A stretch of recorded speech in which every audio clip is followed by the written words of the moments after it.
السلام علیکم عزیز طلباء و طالبات، سر عبدالستار خان اس یوٹیوب چینل میں آپ تمام کا استقبال ہے۔ 11th اردو کوشچن آنسر چوتھی نظم ہے در شان حمید الدولہ۔ اس کے سوالات کے جوابات اور سرگرمیاں دیکھیں گے۔ چلیے شروعات کرتے ہیں۔ شب کی خاکہ مکمل کیجئے، حمید الدولہ کی صفات۔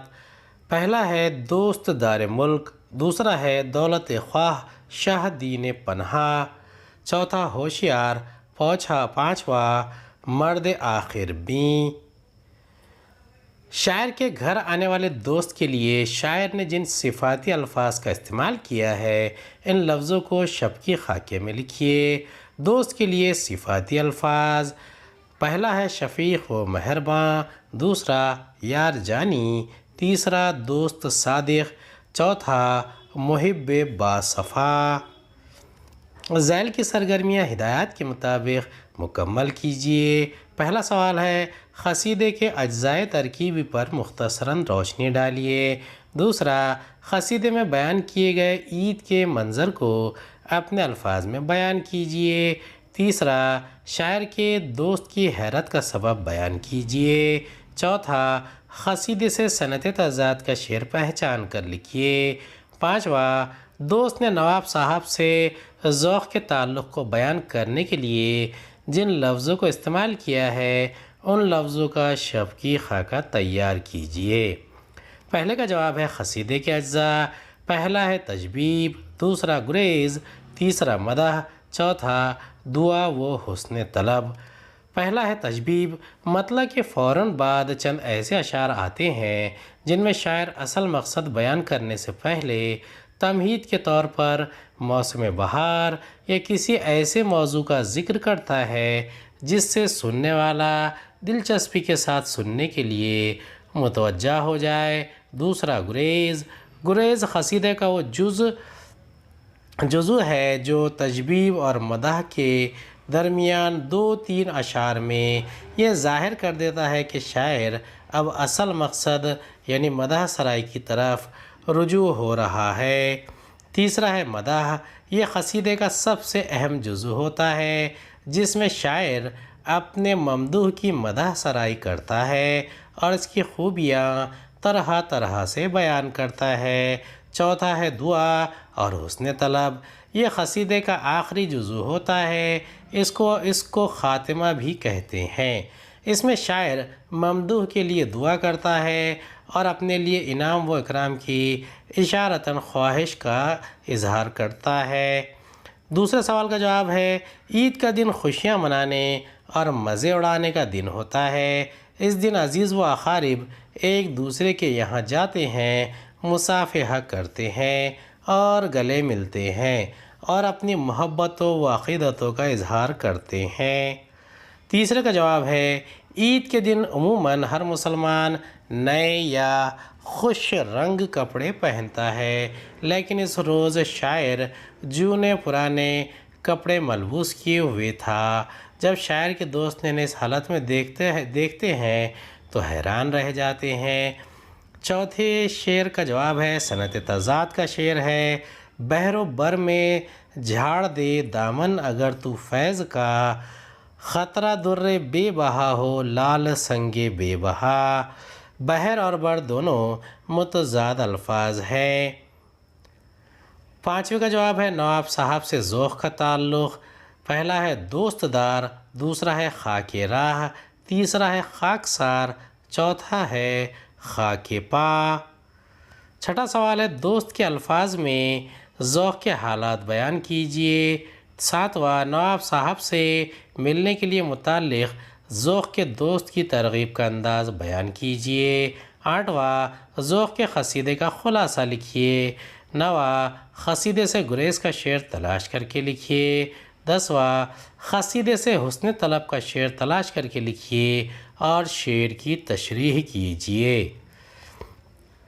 چھٹے کا جواب ہے ذوق شاعر کے دوست یہ جانتے تھے کہ وہ کچھ دنوں پہلے مالی پریشانی و تکلیف میں گھر گئے تھے اور وہ یہ بھی سمجھ بیٹھے تھے کہ شاید ان کی وہ پریشانی دور ہو چلی ہوگی، لیکن عید کے دن جب دوست ذوق سے ملنے ان کے گھر تشریف لے گئے تو دیکھا کہ وہ جونے پرانے دوشالے اور خبا ملبوس کیے ہوئے تھے۔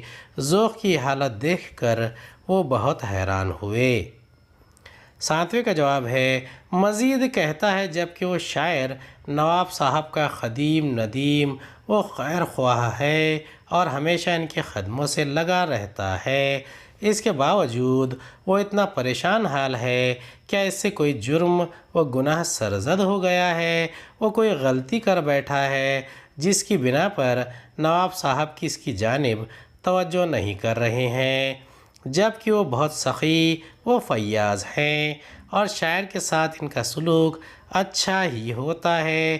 شاعر کی تکلیف و پریشانی کا حال جاننے کے بعد تو ہو ہی نہیں سکتا کہ وہ اسے ٹالنے کی کوشش کریں اور بغیر کچھ دیے مطمئن کرنے کی حرکت کریں۔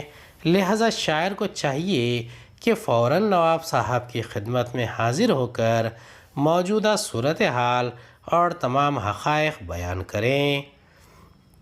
8ویں کا جواب ہے، اس قصیدے کا خلاصہ ہے، غالب اور ذوق دونوں نے آخری مغل بادشاہ بہادر شاہ ظفر کے دربار میں قصیدے پڑھے ہیں۔ بادشاہ کے علاوہ ان کے بڑے امیر درباری یا نواب کے محلوں میں عید بقرعید کے موقعوں پر شاعر قصیدے پیش کرتے تھے۔ ذوق کا یہ قصیدہ نواب حمید الدولہ کی شان میں کہا گیا ہے۔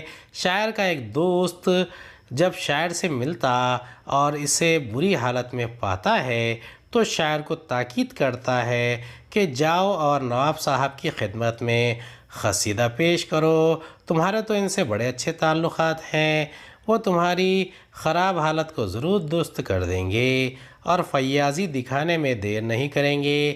تب شاعر یعنی ذوق نواب کی خدمت میں اپنا قصیدہ پیش کرتے ہیں۔ وہ کہتے ہیں کہ نواب اگر اپنی فیاضی دکھائے تو خطرے کو گہر اور پتھر کو لال کر دے، اگر نواب کسی کی مدد کے لیے اس کا ہاتھ پکڑیں اور اسے خاک بھی دیں تو لینے والا مالا مال ہو جائے۔ بادشاہ ظفر بھی نواب صاحب کو اپنا لائق بیٹا کہتے اور انہیں دوست رکھتے ہیں۔ شاعر کہتا ہے کہ نواب کی تعریف کرنے سے زبان قاصر ہے، ان کے لیے بس دعا ہی کی جا سکتی ہے کہ تیری دولت خوب بڑھے اور میری مراد برآئے۔ 9ویں سوال کا جواب ہے، گریز کا شعر، جب سنے اس آشنا کے منہ سے میں نے یہ کلام، وہ وہیں خدمت میں تیری یہ کہہ کے میں حاضر ہوا۔ 10واں کا جواب ہے، حسن طلب کا شعر ہے، عید ہو تجھ کو مبارک اور دولت ہو فزوں، اور بدولت تیری میرا بھی برآئے مدعا۔ درج ذیل شعر کی روشنی میں عید کے دن کی رسومات تحریر کیجیے۔ عید ہے گھر دوستوں کے جاتے ہیں ملنے کو دوست، ہے یہی رسم محبت، ہے یہی راہ وفا۔ مندرجہ ذیل شعر میں جس صنعت کا استعمال ہوا ہے اس کی نشاندہی کیجیے۔ کیا لکھوں تعریف تیری، میری قاصر ہے زباں، لیک تیری حق میں ہے یہ دم بدم دل سے دعا۔ آج عید کا دن ہے، خوشیاں منانے اور مزے اڑانے کا دن ہے۔ اس دن دوست و اقارب ایک دوسرے کے یہاں جاتے ہیں، مصافحہ کرتے ہیں اور گلے ملتے ہیں اور اپنی محبتوں اور عقیدتوں کا اظہار کرتے ہیں۔ یہ رسم اور طریقہ عید کے موقع کے لیے خاص ہو گیا ہے۔ درج ذیل اشعار کی صنعتیں پہچانیے۔ پہلا ہے، یہ تیرا حال اور تو نواب صاحب کا خدیم، دوست دار و خاکسار، وہ خاک راہ وہ خاک پا۔ دوسرا ہے، بحر و بر میں جھاڑ دے دامن اگر تو فیض کا، خطرہ در بے بہا ہو لال سنگے بے بہا۔ اس سے پہلے کا جواب ہے تجنیس زائد، یہ تجنیس ناقص بھی ہے۔ شعر کے الفاظ دم بدم میں ایک حرف بے شروع میں زائد آیا ہے۔